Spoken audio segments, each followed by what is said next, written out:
Le livre du ciel, tome 11, 12 août 1915.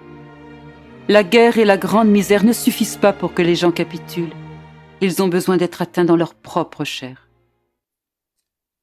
J'étais dans mon état habituel, et se montrant brièvement, mon toujours aimable Jésus me dit : « Ma fille, que les gens sont durs.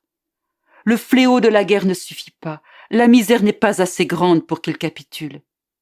Ils ont besoin d'être atteints dans leur propre chair. Autrement, on n'arrive à rien. Ne vois-tu pas que la pratique religieuse va bien sur les champs de bataille ? Pourquoi ? Parce que les gens sont atteints dans leur chair. Ainsi, il est nécessaire qu'il n'y ait aucun pays qui ne soit touché d'une manière ou d'une autre, que tous soient atteints dans leur propre chair.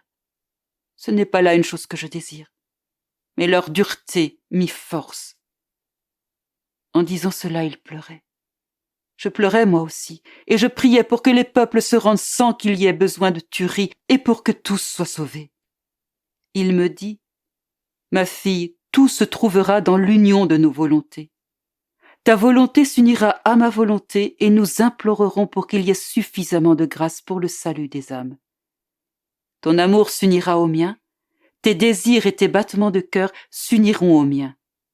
Nous réclamerons des âmes par un battement de cœur éternel.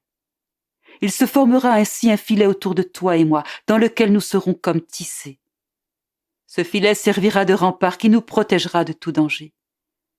Comme il m'est doux d'entendre à l'intérieur de mon battement de cœur le battement de cœur d'une créature qui dise avec le mien : âme, âme. Je me sens comme lié et conquis, et je capitule.